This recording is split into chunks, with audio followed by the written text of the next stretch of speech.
I swear, these Naughty Dog characters are getting more and more swole every year. Like, what do you bench, like 350? Oh, my bad. I didn't know they didn't have a Planet Fitness in the apocalypse.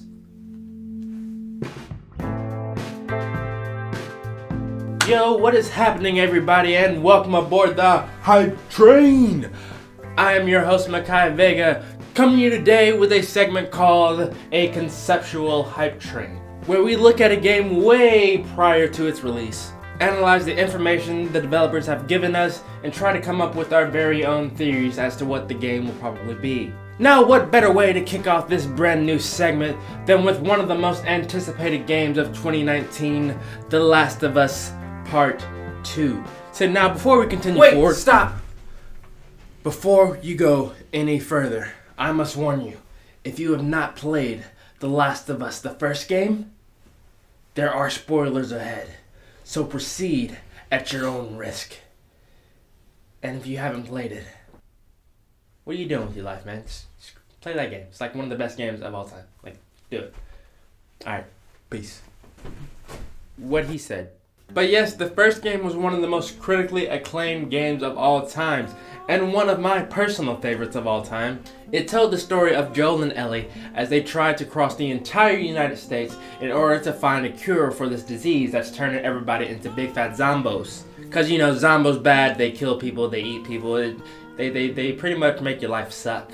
But Ellie, who just so happened to be immune to the disease that is calling everybody to turn into these zombies, so would be the catalyst for a cure. And throughout that story, Joel and Ellie's story really resonates within you as they start to bond over this long, perilous journey as they deal with the brutal nature of an apocalypse of this manner. Man, that story was sad, violent, disgusting.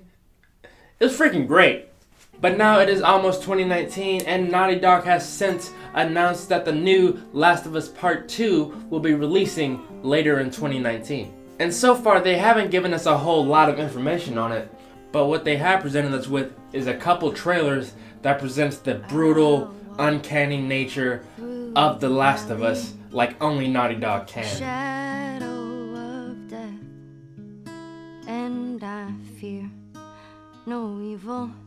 Because I'm blind. Now the first trailer showed Ellie in a house filled with a bunch of dead baddies as she picks up a guitar and starts strumming away and singing a song with some sweet serenity as the premonition Shadow, presumably as Joel, comes up and asks her, "What are you doing, kiddo?" in that deep sexy voice voiced by Troy Baker himself. And then Ellie, with bloody fingers and a bloody tear coming down her face, responds simply, "I'm gonna find,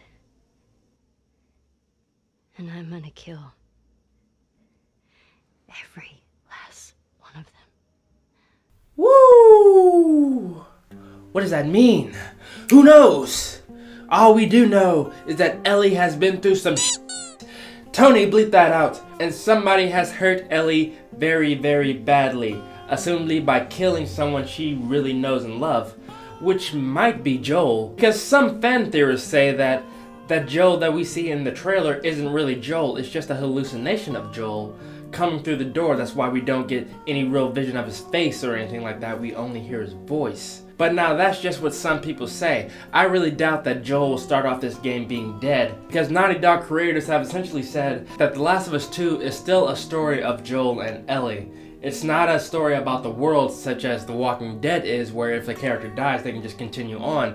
As soon as these characters die, The Last of Us will be over. But they have definitely made it seem like Joel will play a huge part in this game, even though he's not seen anywhere in the trailers. We can assume that they're referring to him when he's mentioned as Ellie's old man in the second gameplay trailer. Your old man really laid into me today. Hey, so you mentioned the second trailer. What happened in that second trailer? Yo, who are you? Get out of here. What are you doing? Tony, up the security around here. All these lookalikes coming in. So in the second trailer, we see Ellie again, but this time she's in the wilderness and seemingly having a flashback of a time where she was in this sort of powwow sort of setting in the community that we assume is the same community that they left off last game in. Now in this flashback, Ellie appears to be all shy and nervous because she's around all these people and she's sort of a tomboy. But then she gets all savage-like and steals a guy's girlfriend right after talking to him. So ever since The Last of Us Left Behind, every time there's a girl around, Ellie seems like she's always getting some. But then in the real world, we see Ellie being attacked by what appears to be some religious fanatics, who Naughty Dog has said are known as the Seraphites, who are the followers of Seraphim, which I'm pretty sure isn't real. It's probably some made-up god in this fake universe. But still, religious fanaticism exists even in the post-apocalyptic world. Now, as we're focusing on the story part right now, I want to point out a couple things. One, that Ellie has a tattoo in the same area that she was bitten in the first game. So that must mean she got this tattoo in an attempt to cover up the fact that she's immune to the disease that turns people into zombies. Because you know how that's like a big part of the last game. It's kind of like the whole thing. You gotta figure it's gonna play a huge role in this game as well. But as we remember from the last game, Ellie was willing to give up her own life as doctors were about to extract her DNA from her in an attempt to cure this virus known as the cordyceps disease. But cold-blooded Daddy Joel said no, killed them all, and took Ellie and lied to her about the results, telling Ellie that they knew that it wasn't going to work anyway, so they let her live, when meanwhile Joel just, straight up killed all of them. One day I want to be a daddy like Joel. So what? Save the whole human race? Screw that! That's my kid, who's actually some random lady's kid that I just picked up to try to cure the world, but now I don't want to do it no more because I love her. Yeah, it's the kind of parent I'm gonna be. So the only people that should know about Ellie's immunity to the disease are Joel, Ellie, Tommy, and Tommy's wife, who I'm pretty sure Tommy told, which they never specifically said that Tommy told his wife, but like, we kind of saw Tommy and his wife having the conversation about it, so it's interesting to see that even though they went through all this, they're still not comfortable telling people about Ellie's immunity to the disease, even though she seems like a very welcome member of the community. So it's going to be almost safe to assume that that's going to be a big subplot in this series. Also, Neil Druckmann and company told us that the majority of this game takes place in Seattle, whereas Tommy's settlement was in Wyoming. I wonder what happened there. Could that mean that something horrible went down and Tommy's settlement is no more, so Ellie and Joel had to hitchhike basically all the way to Wyoming to find another settlement? Or does that mean that Ellie did something terrible and was kicked out of the settlement? Well, we honestly have no way of knowing about what happened at that location, but what we can probably assume is that these religious fanatics, they either had a direct something to do with it, or those events caused Ellie to run into those people and cause them to do something very, very bad to her. Why do I say that? Well, I'm glad you asked, because this story is obviously one of revenge. As the developers have stated, this is a story about hate. And as you've seen in the first trailer, Ellie obviously wants to kill a bunch of people, but we have no idea why, but we do know that they did something very, very horrible to her, either to her directly or one of her loved ones. Which, could they have killed everyone at the camp? Could they have killed her secret lover? I don't know, but my mind is rolling. But with the information that I have, I think that we can say that these Seraphites, they're the people that Ellie is after. Why? I'll get to that in a minute. But first, I wanted to get to this third trailer that lets us know a little bit more about these Seraphites.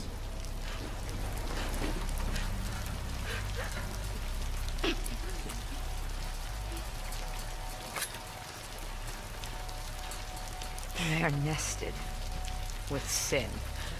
Now, in this trailer, you can see the Seraphites hanging up what looks to be a poor, swole, beefed up He-Man Ellie. There's no confirmation on whether or not that's Ellie, but boy, does it look like Ellie. But also, this story takes place 5 years from the original. So for Ellie to turn from that to that, that's a big change in 5 years. I mean, I've been working out, but like, Jesus. But they do not mention specifically that it's Ellie, so whether or not it is unconfirmed. But this woman is being set up to hang and presumably defiled by these Seraphites until a couple more people show up and bring in another person. Now this person seems to be very defiant and also hate these Seraphites along with this lady that they're about to kill. And then she spits in the head Seraphite's face, and which she says, "Clip her wings," and then they proceed to break her arm brutally with a hammer. By the way, it's so gruesome that I'm not even gonna show it here.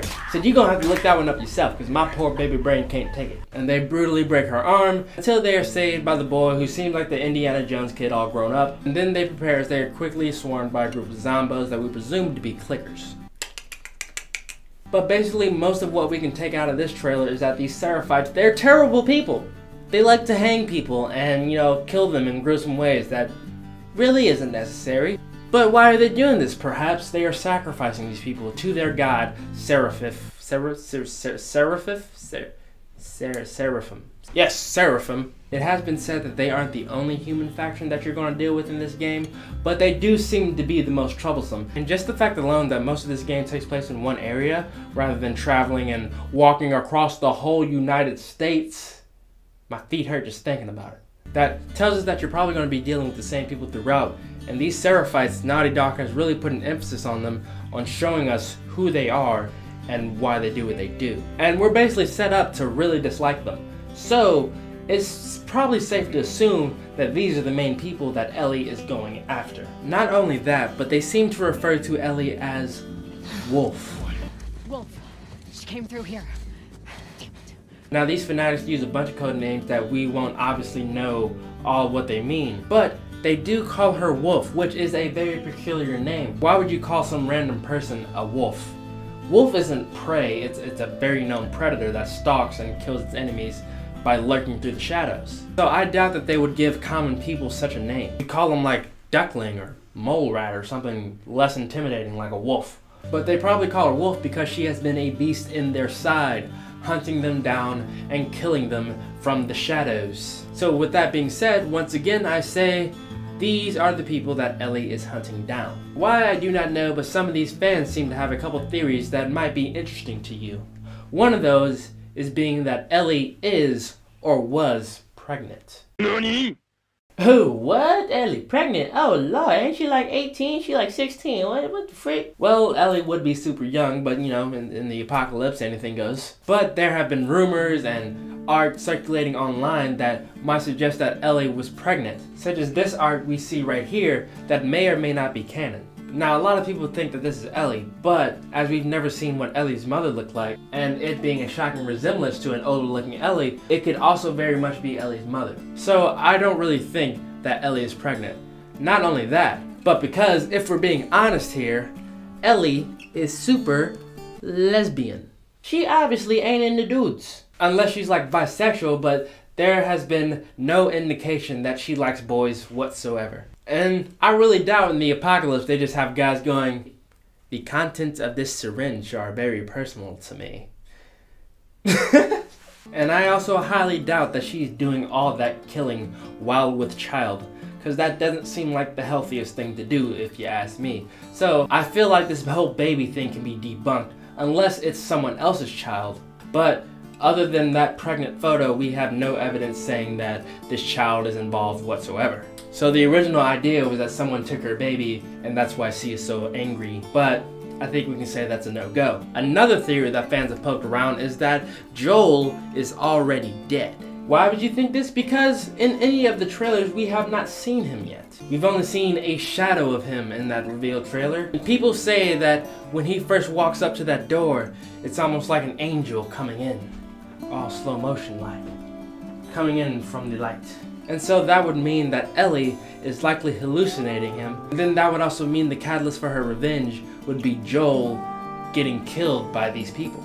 And I can see that. Naughty Dog has thrown us curveballs before. But I would like to reiterate that this is a story about Joel and Ellie. The main arc of this story is the bond that these two share and develop over this course of history. Or future history. Yeah. And that's not just me saying that, that's from the creators themselves. Hold on, let me read your quote from my phone. Neil Druckmann has stated that The Last of Us is about these two characters specifically. Part 2 is saying this is going to be a larger story. It's going to be a complementary story to the first game, but together the two combined are going to tell a much larger tale. So even though Joel's status is currently unknown, you have to think that he's going to play a very big part of this game. Now there's no telling if he can or will die, but I'd have to imagine that if he did, the way the Naughty Dog talks about these two characters, that might be the end of the story. So with all that being said, here's my own personal theory about what's going to happen in the story of The Last of Us Part 2. So first of all, Ellie is probably going to find out about the whole Joel lying to her about the whole cure thing. Because that's such a big story arc, there's no way they're passing it up in this game. Also, because Ellie is growing up and meeting lots of new people in this environment, her and Joel are probably going to have a rocky relationship because Joel is such a domineering person that he's probably going to try to control her a lot around these people. But as you know, the old saying goes, "You're not my dad!" Growing up in this new community, Ellie makes friends, gets initiated around, maybe even gets a girlfriend or two. While Joel, because of his brother Tommy, becomes a big part of the leadership of this community. But then something terrible will happen. The Seraphites come to town, and they, either by seeking sacrifice or food or shelter or anything, they wipe out a big part of this community. Perhaps capturing Joel and leaving Ellie alive. Which is mistake numero uno. And then Ellie seeks off on a quest to find their base and quote unquote kill every last one of them. Or maybe not, but that's just a theory. A game theory. Oh, that's not my channel, I shouldn't do that. But that's everything we know about the story so far. Now to talk about the gameplay. So now, as we all know, the main character will shift from Joel to Ellie in this game, a much older version of Jelly. I almost called her Jelly. That's been funny. A much older version of Ellie. But now, since the game is more Ellie focused, you can expect a completely different feel when playing this game. As Ellie obviously isn't as much of a tank as Joel was, she's going to have to be more nimble and quicker and more maneuverable around these places. And with that comes the added ability to jump, which I don't think should be a new feature in a game ever. I'm just saying jumping is like a basic thing. But Druckmann has stated that they're adding a jump button, so you can jump over chasms and stuff, or you can just jump in the air for no reason if you feel like it. Because that's what jump buttons do. But because Ellie is a lot more nimble than Joel is, you can expect the gameplay to be just as slow, but also quicker at the same time, as her movement system is probably going to be very different than it was in the first game. And also I could say that Naughty Dog has said that they don't see the gameplay of this game as being fun. They see it as being engaging and immersive, which makes a lot of sense, because it shouldn't be fun killing people, you know what I mean? And the first game really indignified that, as people were begging for their lives as you were killing them. It made you feel bad, and unless you're like me, who is low-key a sociopath.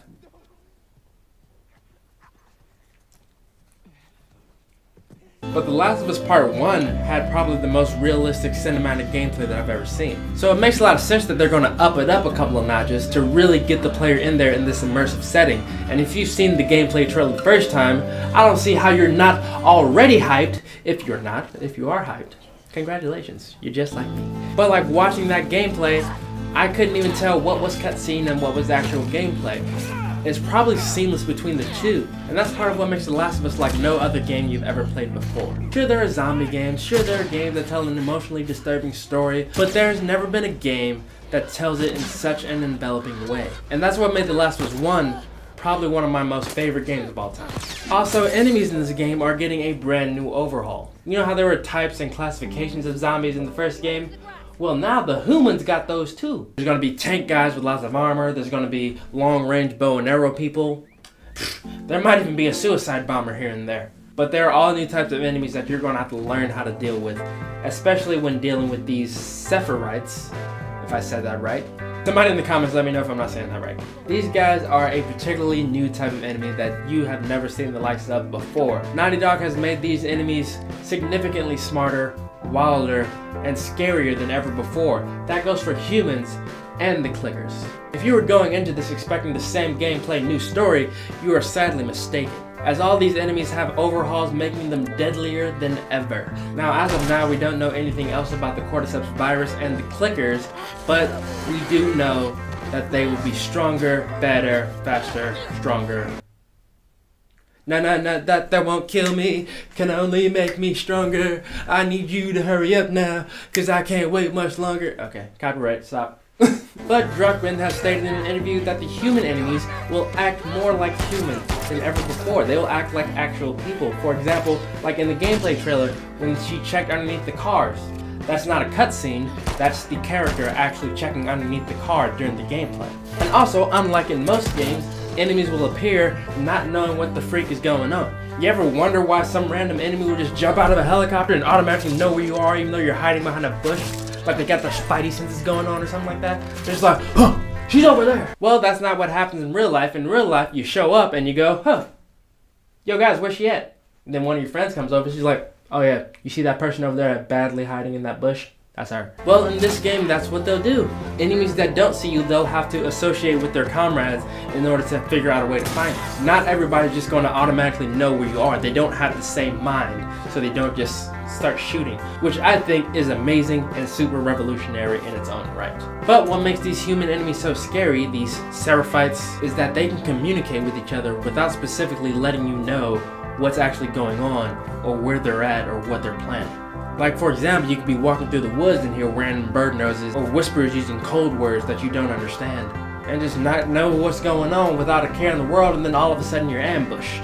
At least that's what they made it sound like. These enemies can coordinate attacks without you knowing it, so it's gonna probably have you on your toes 100% of the time, which is cray-cray. But for now, that is all the information that I have. If you want to go more in depth and do some research on your own, I got most of the information that I have from a site called GamesRadar.com and a couple of other sites that I'll leave down in the description below if you want to read about it for yourself. But, you know, just to give it a conceptual hype score, The Last of Us Part 2 gets a freaking 9 out of 10. And you know what? I'm telling you, it's like a 9.8. And that point 2 is just from me realizing that it's so far away, I don't want to overload myself with too much hype, you know what I'm saying? The Last of Us Part 1 was one of my favorite games of all time because of the narrative that it told through the gameplay and the cutscenes. It just makes me just giddy just thinking about all the possibilities of The Last of Us 2 on the new PlayStation 4 and with all the new technologies that have come up since the invention of the first game. I am hyped! And even though it's nice and fun to come up with theories and all that, I do not want this game to be spoiled for me at all. I don't really want to know what's happening, even though I can assume. I don't want Naughty Dog to tell me any more than they're already telling me. Because one, that's part of the fun, and two, I want to feel completely involved in this story. And that's how I suggest anyone play it. Now, as of now, The Last of Us Part 2 does not have a release date. We just know that it's slated for sometime in 2019.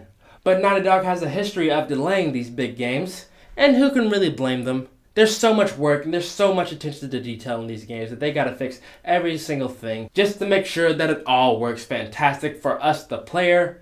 So, even though this game is slated for 2019, I wouldn't say get your hopes up for any time early 2019. I'd say it would be late 2019, maybe even 2020. But if they do get it out before then, oh my god!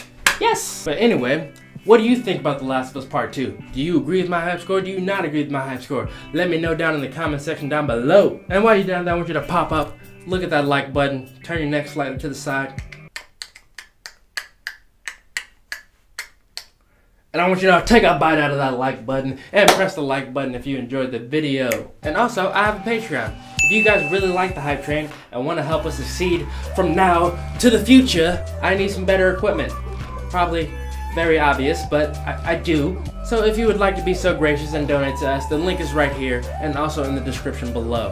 I'd appreciate it a lot. But remember, you too can board the hype train and follow us as we look at all things hype. Next week's game.